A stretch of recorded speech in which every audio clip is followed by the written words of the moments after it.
name has been withdrawn. I withdraw the word the boys. But, you know, Senator Matthew is such a very intelligent leader. And you have been reading newspapers. You have been following social media. And you have heard people make statements in the media regarding what the next steps of ODM should be. I made reference to Senator Cheregei, who has even come out, even on the floor of this House, to even allocate positions to our party. In the morning, in his contribution, he said that they are going to allocate this kind of position in the party. That is why I was making reference to say that please, speculators and our competitors from either side, please give us a break. We know what we are doing. We knew that in this election there can only be two results, either a win or a loss. And we were prepared for that. So give us a break. We are an organized party. We are a big party. And the ODM does not implement its decision based on public hallucination or perception. We make concrete decisions that are for the betterment of our membership. And that is the position, Madam Speaker. What is your point of order, Senator Boni? Thank you, Madam Chair. Indeed, I heard the Senator for Nyandarua very well. Could the Chair please invite Senator Osotsi to respond to that point of order? His point of order was, who is sending the boys? That is the clarification we wanted. Once you tell us those boys, it doesn't matter whether you call them boys Senator or what. Boni, but once you tell us, yes, sir, man. We have restrained the use of unparliamentary language. The term boys Okay. is withdrawn. So, don't use it again. Yeah.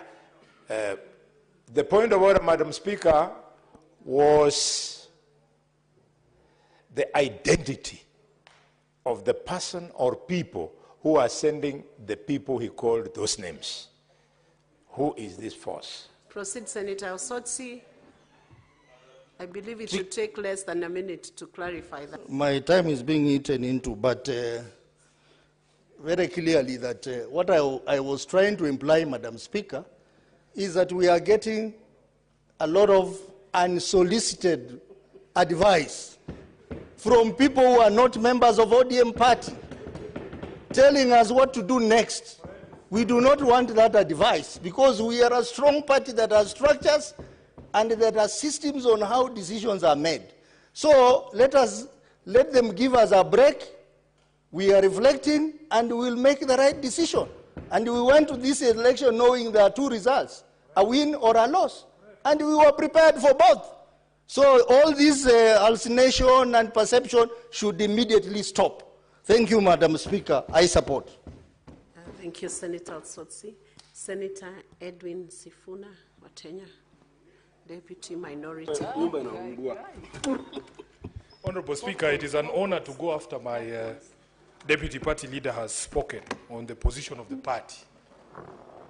Honorable Speaker, I want first of all to echo the words that the Senator for Vihiga has said, that we as ODM are extremely proud of the campaign that was run by our party leader, the Honorable Raila Odinga. We are extremely proud, Honorable Speaker, because even some of us who are way younger than us were envious of his energy to put in all those hours of flights, to go to all those capitals, to go and speak to all of those people so that they can be able to support him. There is consensus across the country, Honorable Speaker, that there was nothing wrong with the candidate. We presented the best possible candidate Kenya could have. If you look at his stellar experience in public life, even on the continent as the AU infrastructure envoy for the past few years, Honorable Speaker, we had the best candidate we could put forward. Honorable Speaker, last year, I had opportunity to be a part of an observer mission, and it was the first time that I was undertaking such duties in my entire life. We were part of an observer mission for the elections in Somaliland.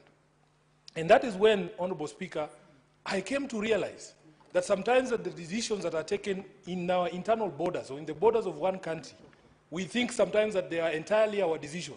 But I'm telling you, Honorable Speaker, I learned that many, many people, especially your neighbors, your geopolitical neighbors, have interest in what happens in your country. Honorable Speaker, when we were there, we realized that many of the countries around Somaliland had an interest. Addis Ababa had an interest in the election in Somaliland. The people of Djibouti were watching very keenly to see what happens in Somaliland, and of course Somalia itself, because they claim that Somaliland is part of the region of Somalia. Honorable Speaker, what that experience showed me is that I am totally blindsided as a legislator, as a leader in this country, when it comes to global geopolitics. It is no wonder, Honorable Speaker, I made a decision, conscious decision, to join the committee in this House that deals with foreign relations. Because for me, Honorable Speaker, I have always felt that the lack of clarity when it comes to Kenya's foreign policy positions is a problem for even some of us. Honorable Speaker, I will give you another anecdote before I say what I want to say. When I began my journey in politics, I tried my hand in a rural constituency called Kandui. And I remember, Honorable Speaker, we used to send representatives to funerals. For instance, because I used to operate out of Nairobi, I couldn't attend all functions. And I remember the advice of one old man, that the people you send who speak in your name, Madam Speaker, they are as important as you. Sometimes even more important than you. Because that face that they see determines whether they elect you or they don't. Honorable Speaker, I was told, you must do family background checks. I can see Khalwale looking at me.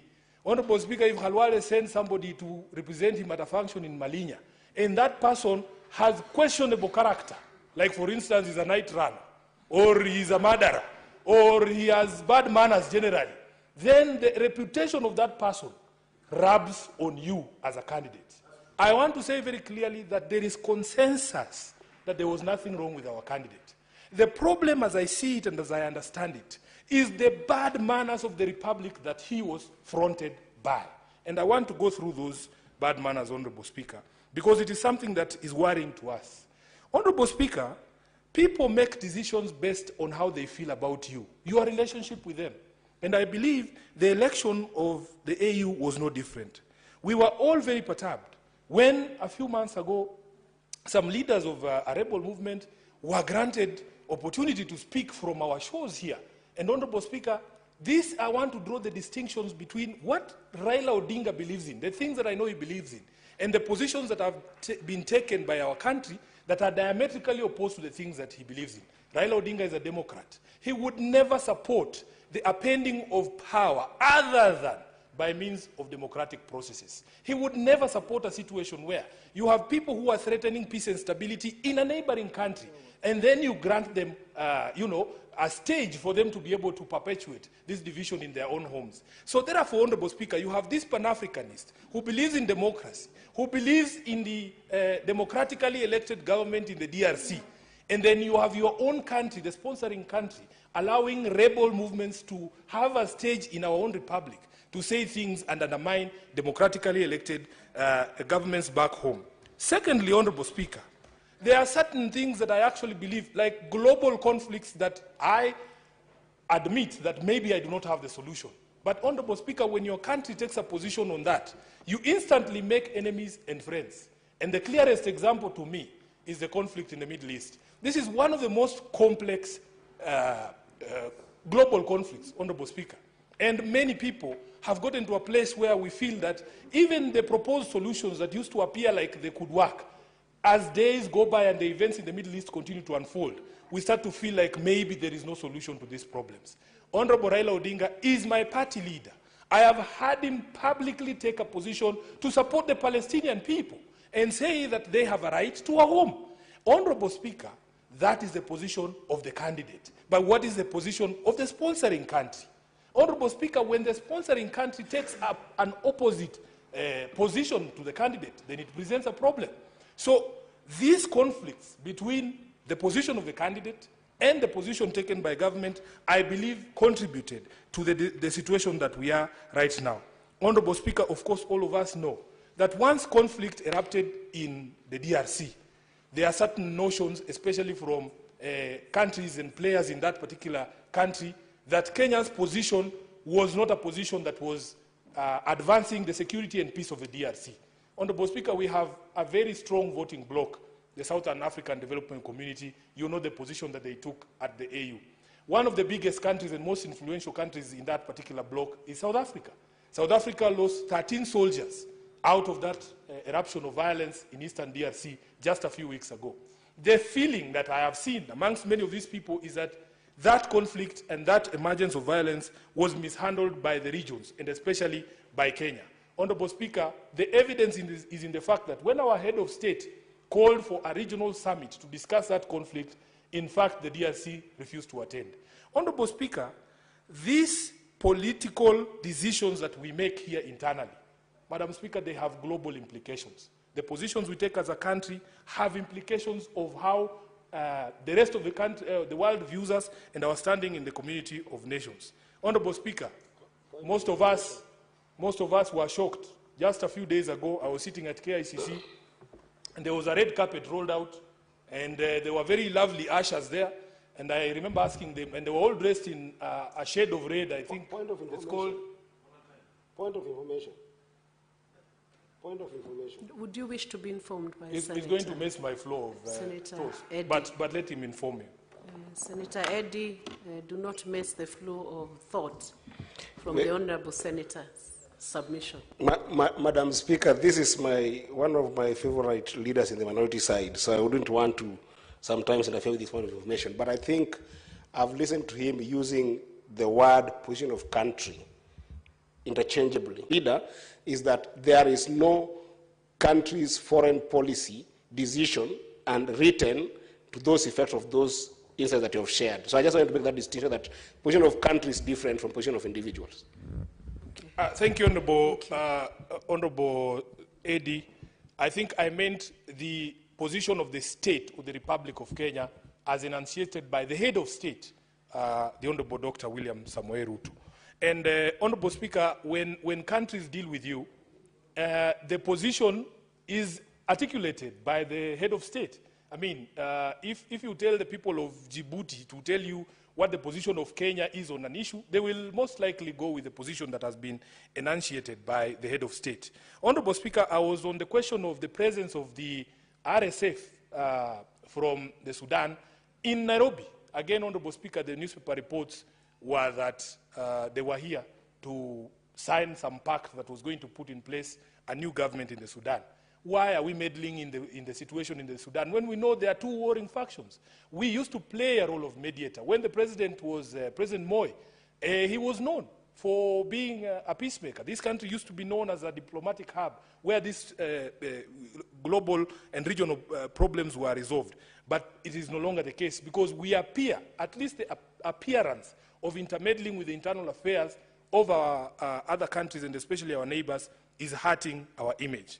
So, Honorable Speaker, after that vote was taken, I have seen a lot of submissions and people talking and saying, oh, there were Kenyans who are unpatriotic.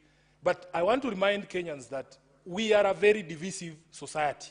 We have to come to accept. In fact, Honorable Speaker, as a political leader in this country, we have held the position that you must allow people to criticize you.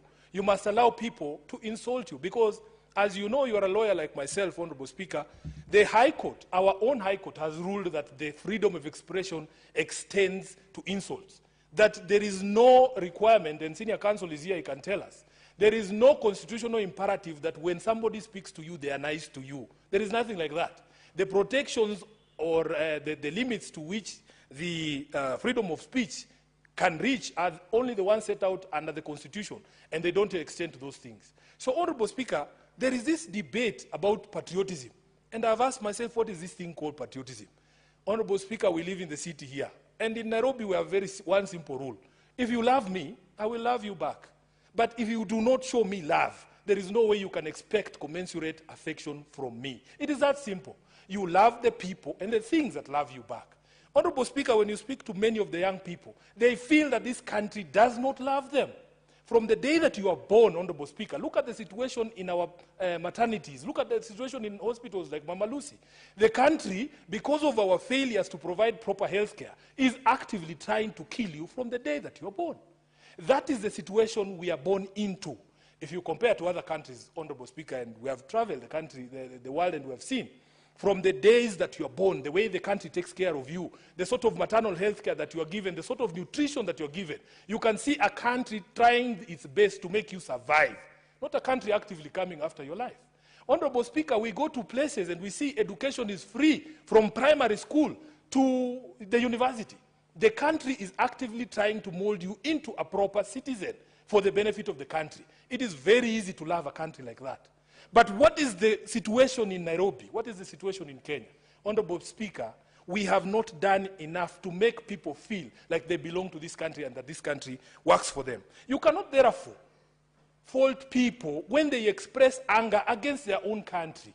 You cannot fault people. Patriotism, in fact, is defined not as loving your government, but loving your country. And when things are wrong, Honorable Speaker, we have a right to say that they are wrong. The politics of Kenya is very divisive. You know, people here pontificate as if the result had been different, Honorable Speaker. Can we honestly all guarantee that there would have been restraint on all of us, that we would not have over-celebrated to the annoyance of those who don't believe in our quest? Nobody can give you that guarantee. People are allowed to celebrate or to cry or to whatever, express themselves as much as they wanted. But I know Raila Odinga. Raila Odinga is the most insulted political leader in Kenya. Every single day you wake up, he's trending on Twitter, he's trending on Facebook, he's a headline in at least 3 newspapers per week. He doesn't appear to be faced by any of those things because he understands you have to have a thick skin as a political leader in this space. If you put yourself out in the public, you can expect people to be insulted. To insult you. Therefore, Honorable Speaker, there are people who want to use this so-called celebration in Nyeri. And when I watched that clip, Honorable Speaker, it was 2 mamambogas at a market in Karatina. And when people speak about it, you can think the entire region of Mount Kenya. And in fact, the most annoying and saddest thing was attempts by leaders, some in very senior positions in parliament, trying to extrapolate and make it look like it is the people of a mountain celebrating Raila's loss. Honorable Speaker, these are the things that bring division in our country. As SG of ODM, I am aware that for the first time in the last election, Raila Odinga got over 1 million votes in the election. You cannot tell me that those million people who are in Mount Kenya can be dumped or lumped into those who do not support the politics of Raila Odinga. These are the things we must do. We must speak in a way that ensures we remain cohesive as a society and we don't marginalize anyone. Honorable Speaker, I want to conclude by speaking to the speculation. There's people who want to put words into Raila's mouth. Honorable Speaker, when Baba, Raila Odinga, wanted to run for the elections in 2022, he called a major rally, and I was present at that rally at Kasarani. He announced it himself that I would want to seek the presidency of the Republic of Kenya. When he wanted to run for this AUC position, Honorable Speaker, he himself called a press conference. I remember only seeing the former president of Nigeria, Olusegun Obasanjo, there at that press conference. He told us with his own mouth that this is what he wants to do. Honorable Speaker, therefore, when Baba wants something, he will tell us himself. These people who have abrogated themselves the role of speaking for Raila Odinga and telling him, oh, we will look for a space to accommodate you. Baba has many, many roles. He's a party leader of ODM. He's a leader of opposition. He's a father. He's a husband. He's a grandfather. He's not idle. Baba is not idle. He has things to do. So please, these people, I have seen even some colleagues from this Senate coming up and proposing ridiculous things like amending a constitution just to look for a position for Raila. What do you mean? In fact, as the father of this constitution, it insults Raila greatly if you can stand up and say you are going to amend a constitution just to look for a seat for him. That is not what he fought for. That is not why he fought for this constitution, Honorable Speaker. And the leader of the country today is the one during the campaigns who told us that for a change, we must stop looking for positions for leaders. Let us start with the Mamamboga. Let us start with the Boda person. Let us start with other people, because all this time we have been talking about leaders. I want to say without fear of contradiction that if Baba wants something, he will tell us himself. All these people running around and saying, oh, we will look for this, we will look for that.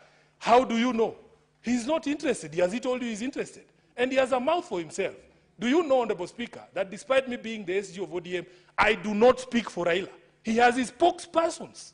He has his spokesperson. I speak for organs of the party for which he is a member. But I cannot speak for Raila Odinga because he has his own mouth. He has his spokespersons. So please, we feel insulted as members of ODM when people run around looking for small seats here and saying, oh, we want to propose him for this, want to propose him for that. It is entirely disrespectful to Raila Odinga for you to run around claiming that you are looking for a position to accommodate him. He is not idle, as I say. Honorable Speaker, I want to conclude by saying we are extremely proud of Raila Amolo Odinga. Some of us chose not to be emotionally invested in this particular campaign because, Honorable Speaker, we have been through painful moments. Some of us, I had been elected for the first time in 2022 as Senator of Nairobi. I never got opportunity to celebrate that win because my party leader had lost the most important position that we were looking to get. Honorable Speaker, we were depressed. When you see us here, we might appear in public like we are rocks. We are not. These things have an effect on us as people. We want to be left alone. We want to be left alone, Honorable Speaker, and we want people to respect our father. We want people to respect Raila Odinga. Because every time you pick him up for your other charades like the ones that people are proposing here, when ultimately it doesn't work, it is the people who believe in him who bear the brunt of the pain. Those people are not there with us. In fact, these people proposing, some of these guys proposing things here, they are inwardly very happy and they want to drag Raila Odinga into another charade that is going nowhere. We want to tell the people of Kenya that it is only you are the ones with the power to determine the future of Baba Raila Amolo Odinga. Nobody has the right to tell anyone in this country to retire or to come out of politics. You are not the one who put him into politics. Allow Baba to make the decision himself. And Honorable Speaker, if you allow me, because my time is over, I want to read a quotation from Martin Luther King. This quotation hangs on the walls of Raila Odinga's office in Upper Hill. Honorable Senator Eddie, please, if you can hand me my phone so that I don't move from here. Because there are people who have been threatening us, Honorable Speaker, that when we say these things, they think, oh, you are going to be kicked out from where? From what position? These positions are not permanent, Honorable Speaker. These positions are here today and tomorrow they are gone. I add the SG. Please, the just SG to read this. Senator, I'm adding him 1 minute to read out that quote. Honorable Speaker, Raila Odinga has a very famous office at Capitol Hill in Nairobi. If you go into that office, there's a quotation from Martin Luther King that hangs on his wall. And it goes like this. You may be 38 years old, as I happen to be. And one day, some great opportunity stands before you and calls you to stand up for some great principle, some great issue, some great cause. And you refuse to do it because you are afraid. You refuse to do it because you want to live longer. You are afraid that you will lose your job, or you are afraid that you will be criticized, or that you will lose your popularity, or you are afraid that somebody will stab you or shoot you or bomb your house. So you refuse to take the stand. Well, you may go on and live until you're 90, but you are just as dead at 38 as you would be at 90. And the cessation of breathing in your life is but the belated announcement of an earlier death of the spirit. Honorable Speaker, those people who have been wagging this AU thing on our faces and gagging us, that thing has now been taken. We are unshackled. We are going to speak. I thank you. Thank you. Thank you. Honorable Senator, thank you. You are fiery this afternoon as the SG of the ODM. Senator Professor Tom Othiambo Ojienda.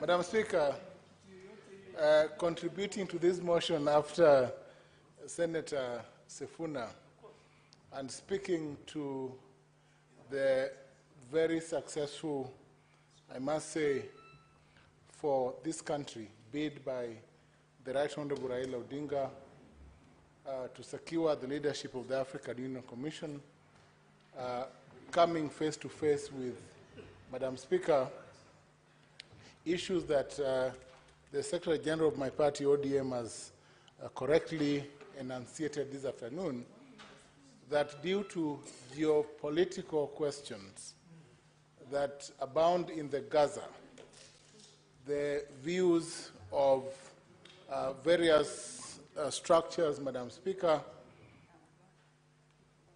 the conflict between Israel, of course, and Palestine, and all those questions, Madam Speaker, but also the geopolitical questions that in some way found their place, Madam Speaker, onto the table, onto the voting table, touching, Madam Speaker, on the conflict in the DRC that has been properly dealt with by the Secretary General Sifuna, Madam Speaker, led to several implications, Madam Speaker. For the first time, Madam Speaker, many Kenyans were learning that under the rules of the African Union, not 2 rounds, not 3, not 4, but 7 rounds are possible in an election.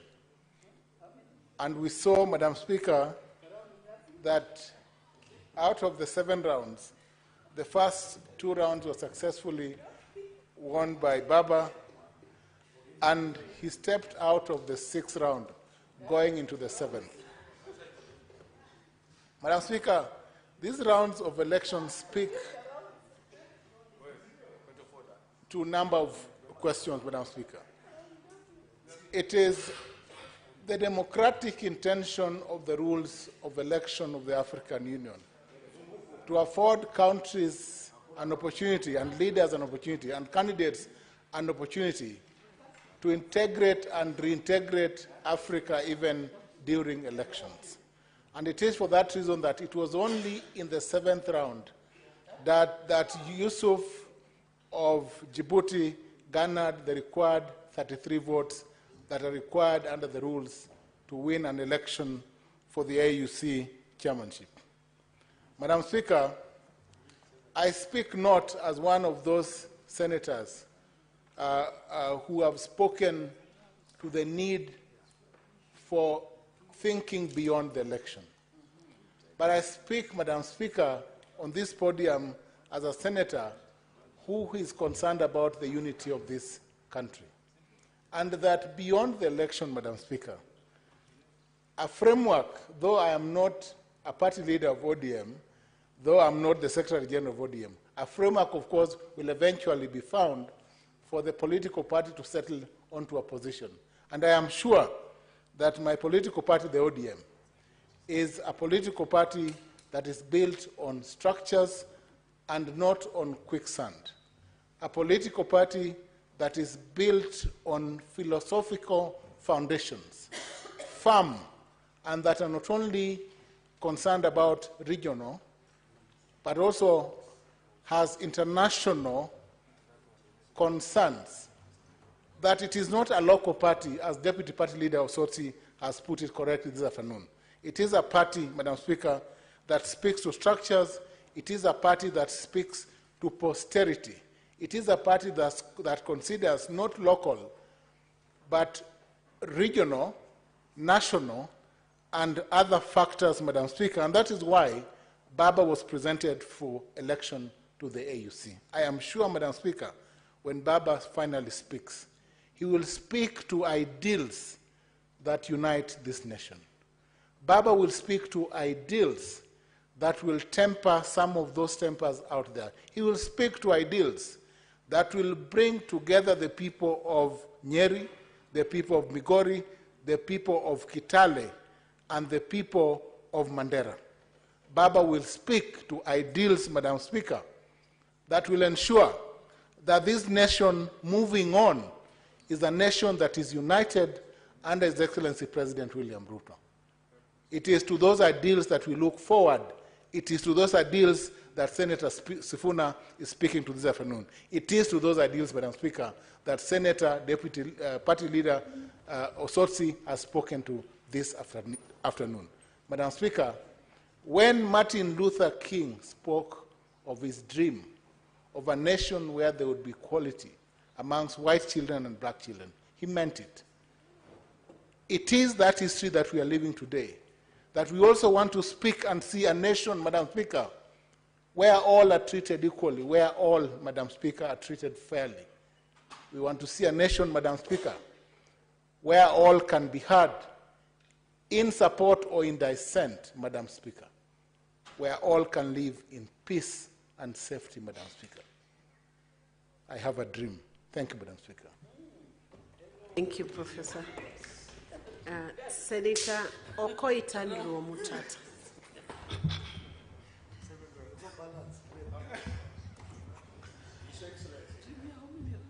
Madam Speaker, thank you for the opportunity to address this House on this very important motion of Kenya's place in the international order of nations, and especially on the African continent.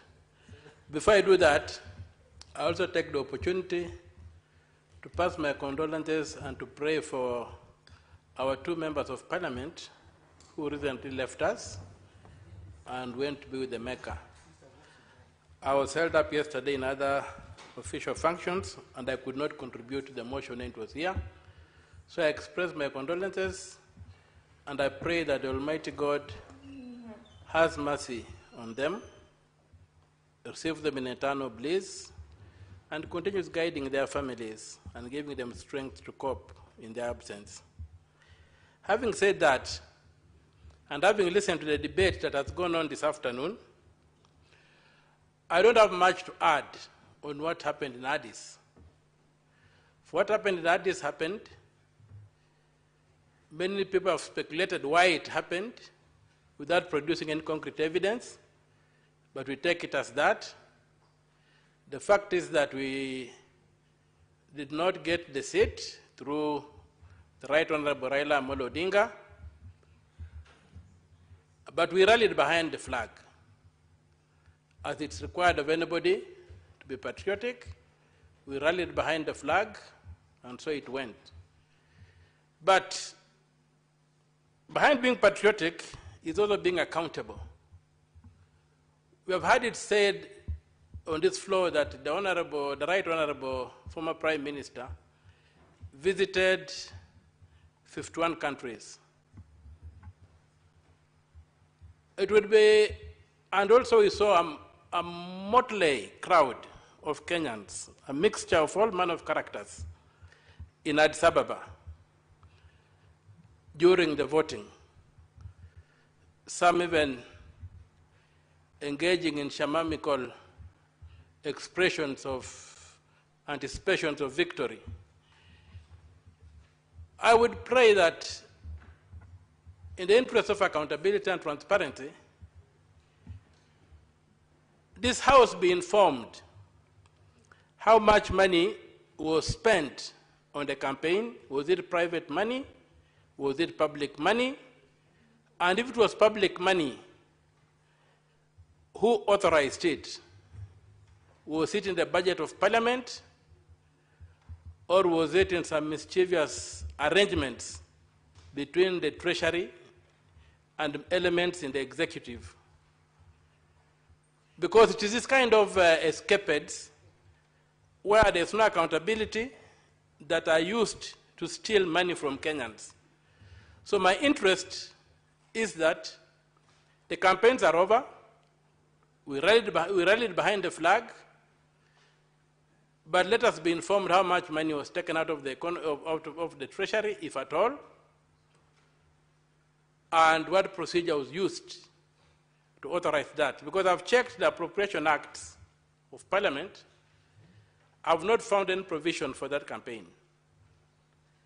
And so I would want to know how much was spent on that campaign, and if Parliament was not involved,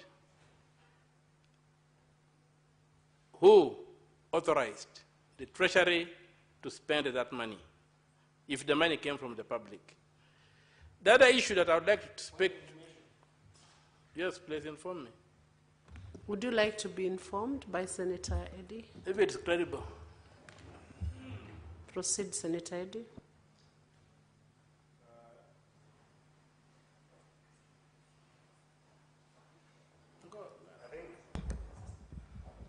Thank you, Madam Speaker. I think that the issue that the Senator of Busia is raising is a patent issue, and he has raised a dichotomous issue.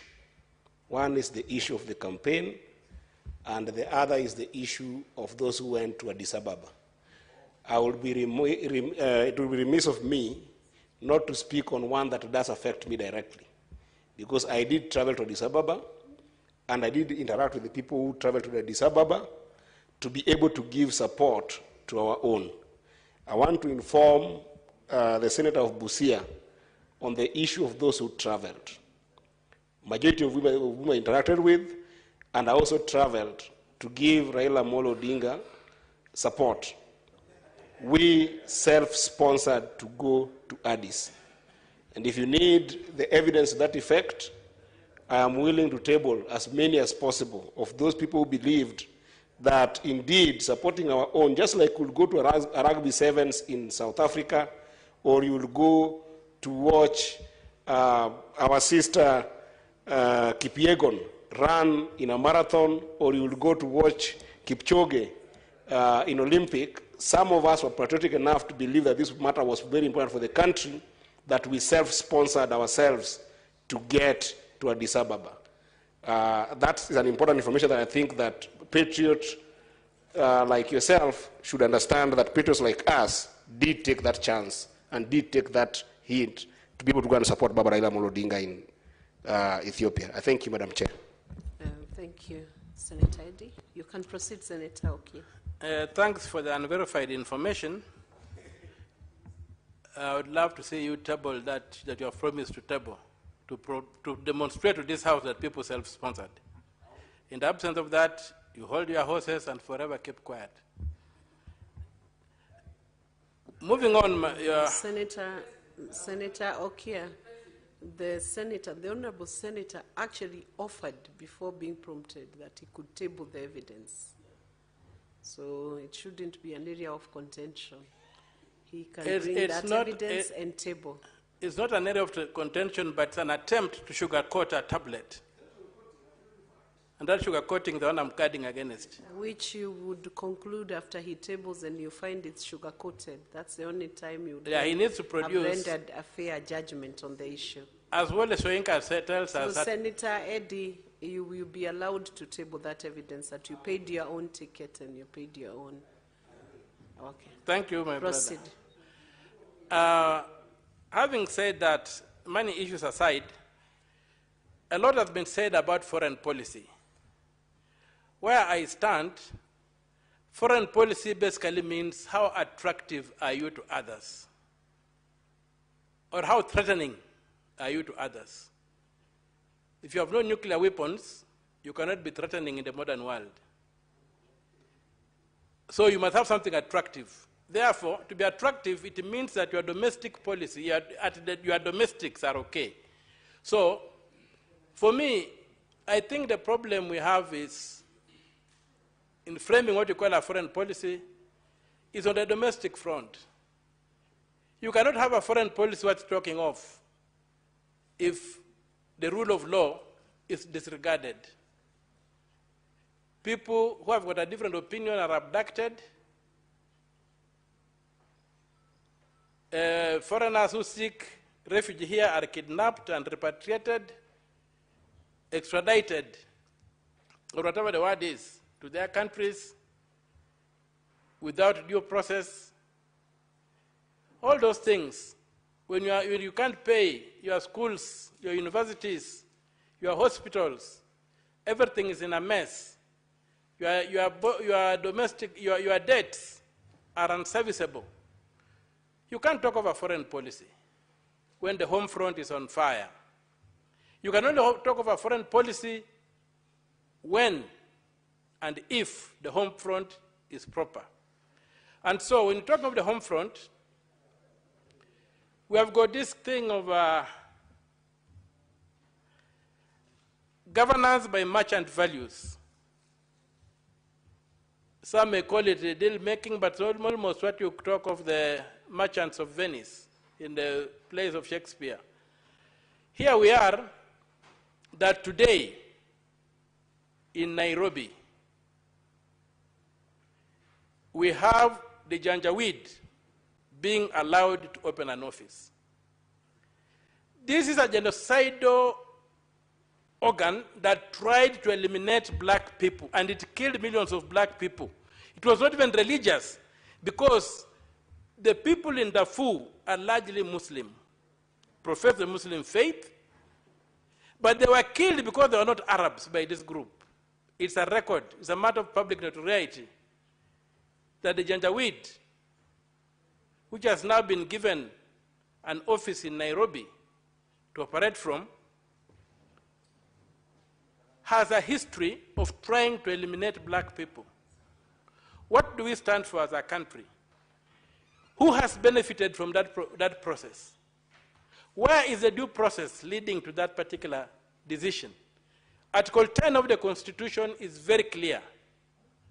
And it's very clear by stating that policy decisions, and that targets the executive, must be subjected to public participation.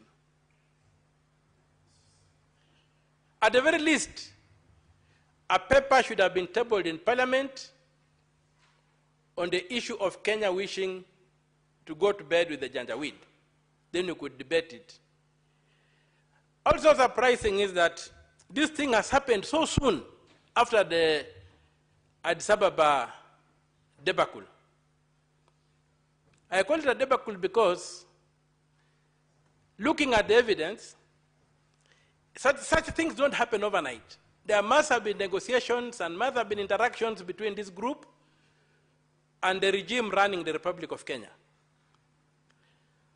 So, there must have been intelligence that Kenya cannot produce a chair of the AU who can be a neutral arbiter, because the government is in bed with factions that are responsible for undermining the rule of law and the issues of governance on the continent. So I'm sure people knew. And we know some time back, His Excellency Dr. William Samoei Ruto was proposed to be chair the negotiations over the Sudan. And we remember the government in Khartoum stating in very clear terms that it could not allow it because they perceived him to be biased. A few years later, you can see that their fears were not idle.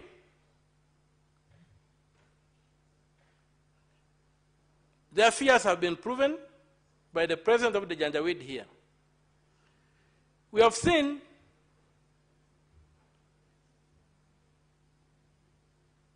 matters happening in this country where even a group pronounced its opposition to the government of the Congo, the Democratic Republic of Congo, from Nairobi. So, what is Pan-African about that? When you look at the genocidal wars in the Congo, what's Pan-African about the Janjaweed being here? When you look at the genocide in Darfur, in the Sudan. Madam Speaker, I think we need to take a good look at ourselves as Kenyans in the mirror and ask ourselves, what is going on? I'm almost being persuaded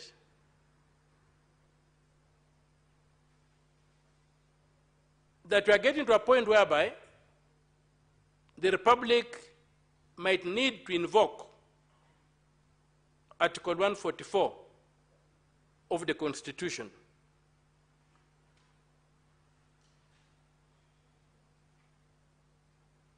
For those who care to do, you can check out what Article 144 of the Constitution provides.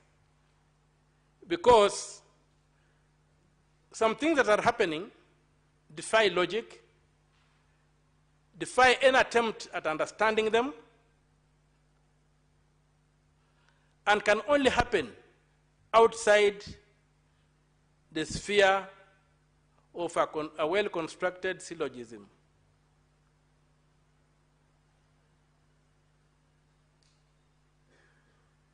Madam Speaker, it's a very, very heavy heart that today I stand in this august house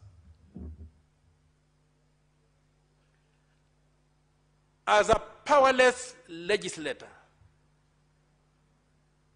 a house that has totally failed to have any impact on the executive,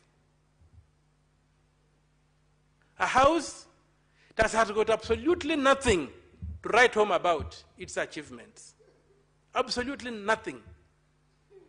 Even if you gave them the back of a postage stamp and a felt pen, they would not feel it within an achievement you have had in terms of checking the executive.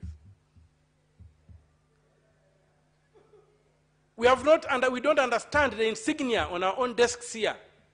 Deputy Minority Whip, Minority Whip, Minority Whip, and Majority Leader, whatever, which is a clear statement that this House is not an extension of the executive. We'd be having a government side and an opposition side if the executive was given from this House. The executive in this country was directly elected by the people to be accountable to this House.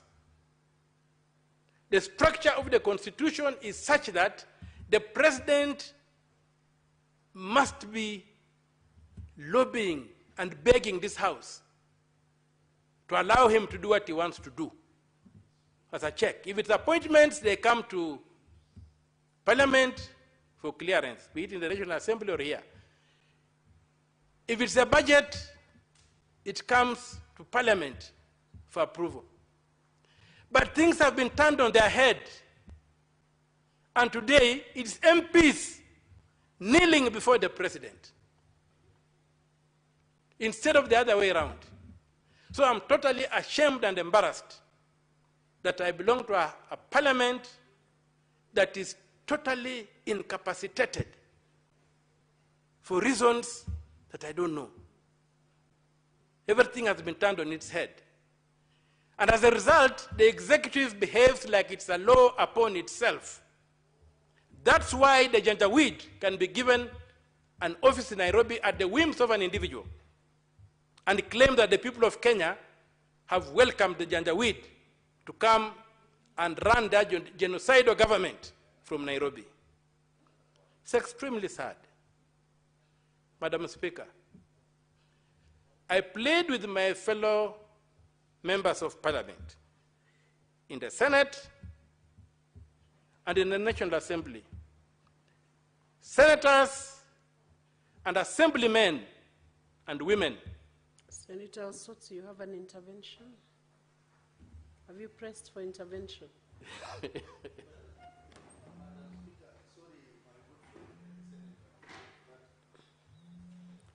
Sorry, I didn't want to interrupt Senator Okiya Omtata, but I think it's important for us to be told more about this Janjaweed, because my little knowledge about Janjaweed is that it's a terrorist group that operates in the Sahel region, Sudan, Chad, and Yemen.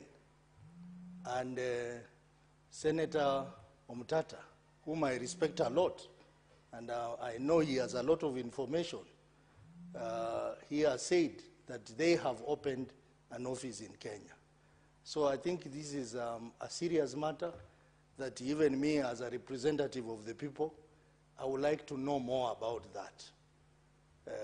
Have these people opened an office in Kenya, and what action can we take as a representative of the people? Because this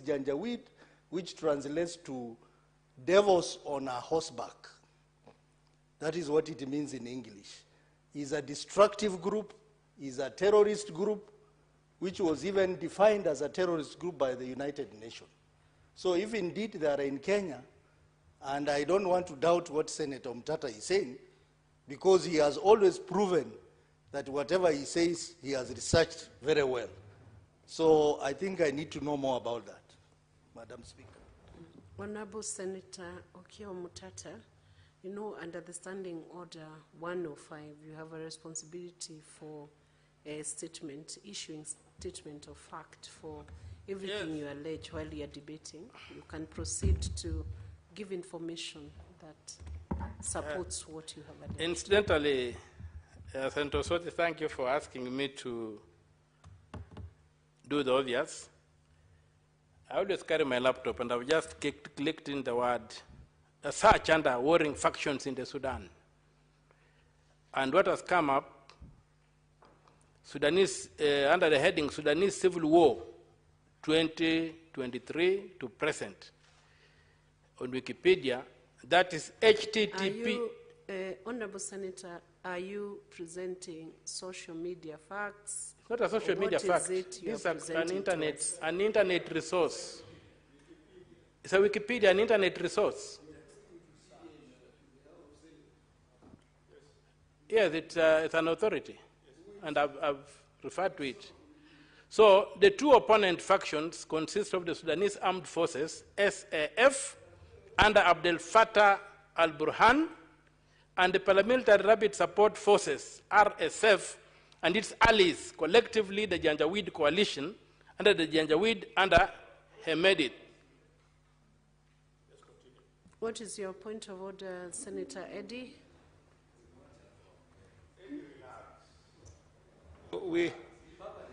Senator Boni, give Senator Eddy time to raise his point of order. Madam Speaker, responsibility of fact 105. If you read that entire standing order, Madam Speaker, there is a standard of proving facts in this House. A Parliament of Kenya, the Senate of Kenya, want to depend on Wikipedia as a source that can be tabled in the House to prove fact, Madam Speaker. What are we doing? Who is the author of Wikipedia? Wikipedia is a source that anybody, just like social media, can go and post anything on Wikipedia. Are we going to depend on Wikipedia sources in this House, Senator Boni Aluali, the majority whip? Is this where the House of the Senate has reached, to depend on Wikipedia sources in the House? I think that the spirit of Standing Order number 105 is such that when there is any issue of fact that is raised in this House, then an honorable senator must then produce a reliable source that is available to all senators, but not social media facts and figures and Wikipedia sources that, Madam Speaker, have got voices from all over that you cannot be able to point to one person. So I request the honorable senator that, yes, it's a very serious issue that is bringing to the House, but let its source be credible, and let its source be something that we can all believe in and appreciate. I thank you, Madam Speaker. Senator Okia. I urge my brother,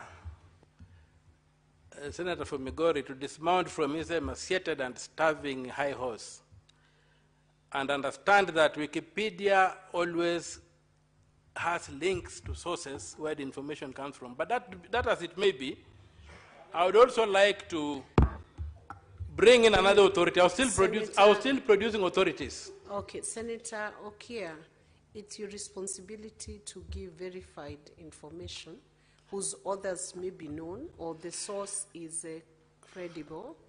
So yes, I will now request you or guide you to give the author of the information you are giving or the source that you are giving from that Wikipedia.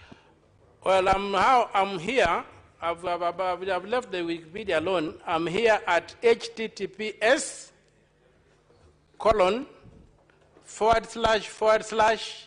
www.cfr.org/global-conflict-struggle-Sudan.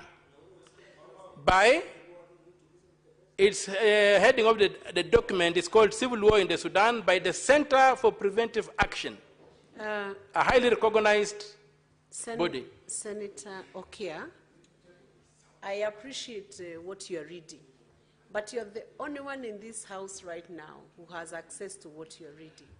My lady, I am not able to see the source. We have got computerized systems here, and if people are not able to use them, I cannot be responsible. I'm guiding you, I cannot be responsible for the ignorance of members. Senator Okia, Yes, I'm giving you a guide. Yes, Madam Speaker. I want you to table that evidence in the normal procedural manner, which evidence is tabled in this house or statement of facts are verified in this house. If you're able to table it within the next short while, it's okay, table it. I can also have a look at it. And you can also table it. My lady, yes. I'm guiding you to make it easier because this is an important question. It's a serious question that cannot be trivialized. You're talking about AJAABU. It's been named as a terrorist group. Can you table that evidence in the normal fashion so that senators can also get a copy of it? You can print it and table it.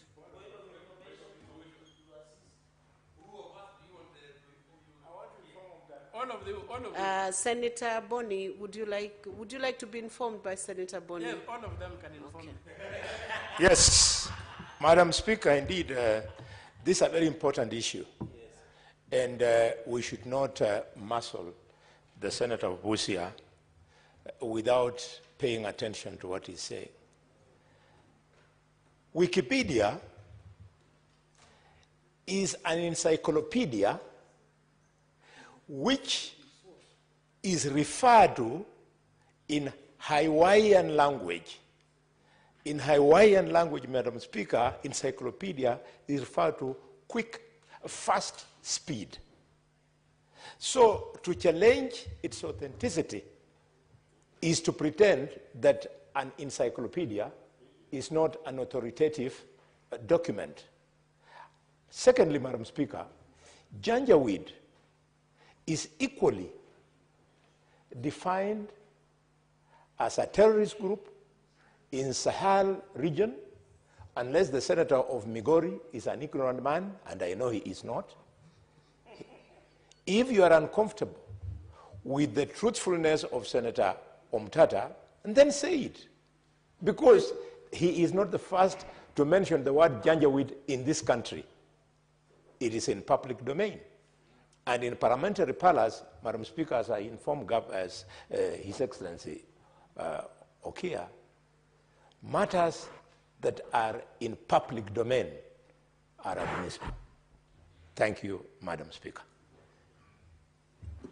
Beyond the point, Senator Boni, beyond the point of information on the encyclopedia, I think the question was whether Janjaweed is set in Kenya, is located in Kenya. It's not denying if that was what Senator Eddie raised, whether Janjaweed is having official location in Kenya.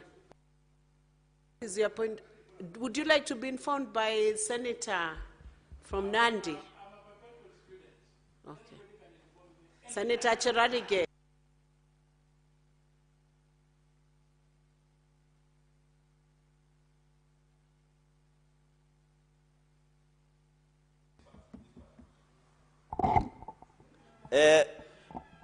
Madam Speaker, on a point of information, I want to inform that the issue of Janjaweed, Madam Speaker, started in 2003, and by 2013, the Janjaweed created an offshoot called Rapid Support Forces, RSF.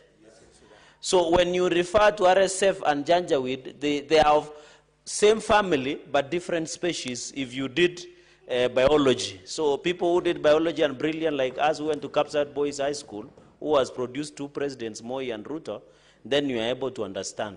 So I think the issue should be, if RSF is in Nairobi, is it the same as Janjaweed is in Nairobi? That can be left to the jury to decide. I thank you. What is your point of order, Senator Eddie? Is it on the same issue? No, Madam Speaker, you know, when there is aspersions thrown to a member, it becomes a very important issue. And that is 101. I think the entire 101 applies to what the Senator of Kakamega has just thrown as aspersions on my character. Because, no, I haven't even said what I'm saying. Why are you guilty before I say what I want to say? Under which standing order have you 101. 101, Madam Speaker, talks about, throwing aspersions on members. It talks also about what can be considered abusive or insulting language. Madam Speaker, if you read 101.3, you will find what the standing orders guides on this. Madam Speaker, there is what we call syntax in the language with which the Senator of Kakamega has implied that I'm ignorant on these issues. And the word ignorant, Madam Speaker, I find it insulting. That is one. Number two, Madam Speaker, he has also implied that I am not comfortable with the truth that the Senator of Busia wanted to bring in the House and still bring in the House. Madam Speaker, I beg to make it clear that the Senator of Busia intimated that Janjaweed is based in Kenya, for which he went ahead to seek the source of Wikipedia to prove that. And all I wanted to know, because it's a very important issue of national security interest in our country, and we cannot let it go. All I want to know is that, is there a source that we can depend on that shows that Janjaweed is based in Kenya? Because if it is based in Kenya, we must take serious security matter on this. We cannot just let it pass. A senator cannot say that Janjaweed is based in Kenya and let it pass as a simple issue. So, Senator Boni, I hope that you get where I was coming from. I am not in any way refusing that Janjaweed has been a terrorist group that has terrorized the people of Sudan. That is true, that's factual, and that is in the public domain. But is it true that they're based in Kenya now? If that is true, we must deal with it. I thank you, Madam Speaker. Senator Eddie, while you may be in order to raise a point of order, first, your first point was overtaken because Senator Boni was not on his feet when you raised that issue. So ideally, you should raise it. So that is overtaken, but I think you have done a good clarification on what you needed to know from the honorable senators as to whether Janjaweed has an office in Kenya. So Senator Okia, proceed to answer that question directly. My time be expanded because... Give him back his minutes that have been consumed by the points. First of all, Senator Eddie is trying to take credit for what he didn't do. It is Senator Osoti who wanted to know that clarification. Senator Eddie only contested the source I gave.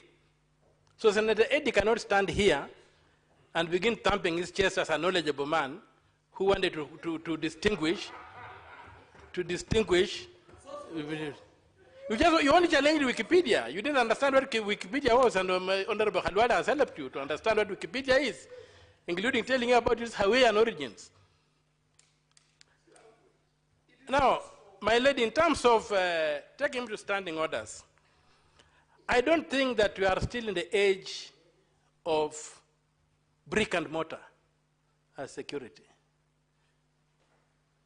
Today, we don't look for real wealth on the ground. We look for it in space. We have got these screens here. Are they decorations? We have got these iPads here that every senator has. Are they decorations? When I give a URL, a universal resource locator, for a document on the internet, I expect this House to have the capacity to access the document and not be told that I should bring in paper which results in the destruction of trees. I'm bringing no paper into this House. I'm digital, I'm futuristic. My eyes are on the stars, not on the ground. Yes.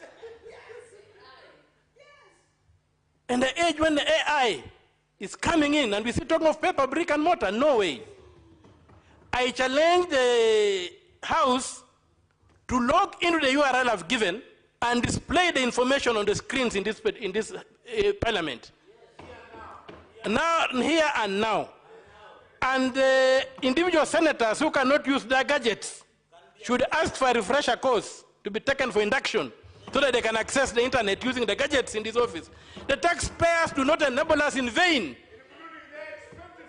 They don't enable us in vain. So when I carry my document, my gadgets here, and I talk as a modern man in the 21st century, I am addressing modern people in the 21st century. None of the information I give is meant for Stone Age people. And if you belong to the Stone Age, you don't belong to where I belong. Are we together there? So, I want the matter to be settled there, Madam Speaker. I'm not presenting any papers here. I'm not printing any documents. I've given the URL. It's the duty of this House and individual member to access the information in the universal resource locator I've given. Madam Speaker, Senator, I sit. Thank you for the time. Senator Okia, Senator Okia, you still have a responsibility to indicate your source whether AJAABU is in Kenya or not in Kenya. He has to answer that question. Senator Okia, don't avoid by the use of IT and paper and manual paper. Present that, please. The problem of trying to fit a jet engine on a Volkswagen is what I'm dealing with.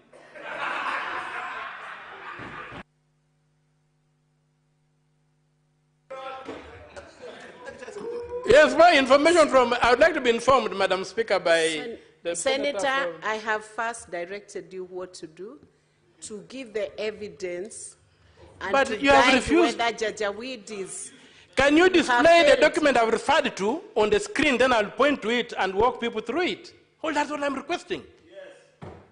I've given a universal resource locator for the information I've given in this House. Can you access the document? Clerk, are you able to display that? Just hold. Wait a bit. Wait. Are you able to display that right away?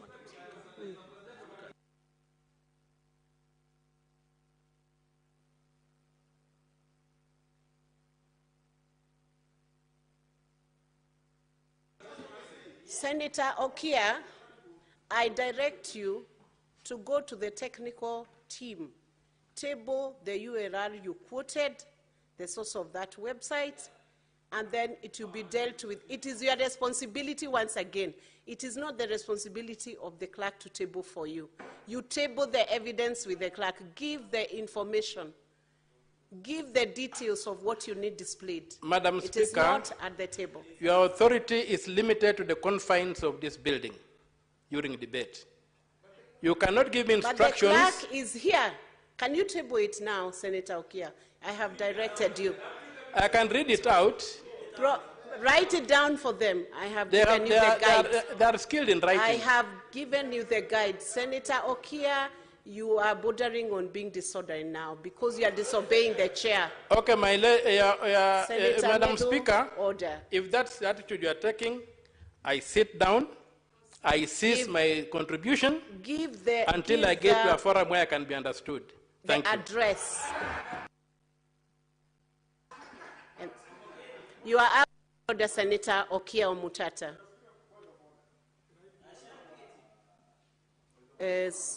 Senator Eddy.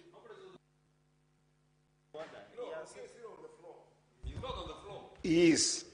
Because proceedings cannot go on like that. Madam Speaker, 105, the responsibility of statement of fact. Madam Speaker, I think you are letting...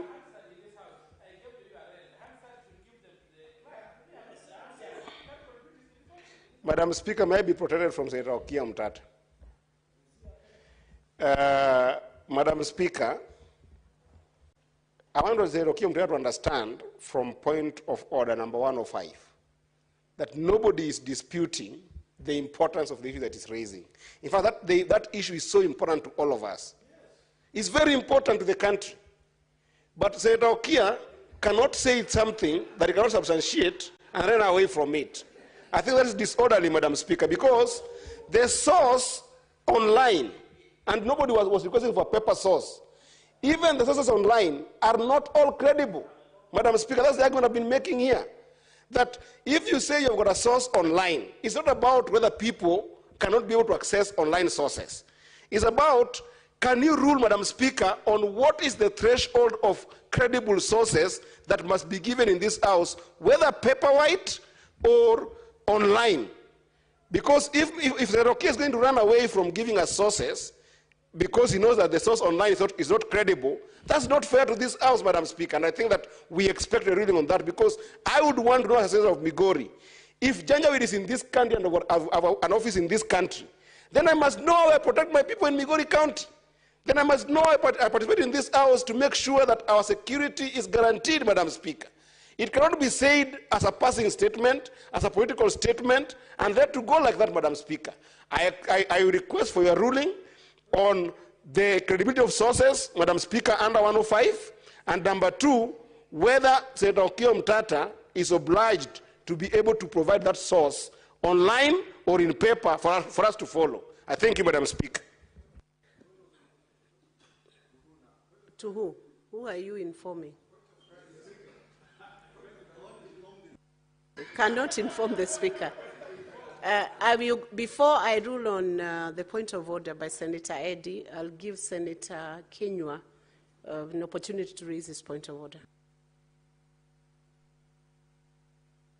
His point of clarification.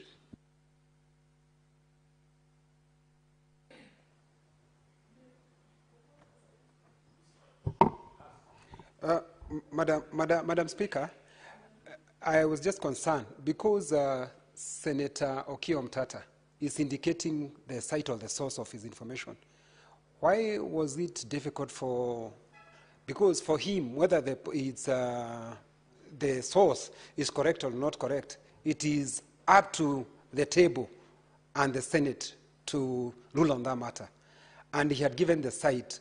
Why were we getting concerned? We would have checked on it. If it is incorrect, he was supposed to have been told on the spot that the site is not admissible in the Senate. Senator Kinyua, it is not in order for senators to conduct business in an unusual, difficult manner for the Secretariat or for the clerks. We requested, I actually directed and ruled that he proceeds to give the details of the website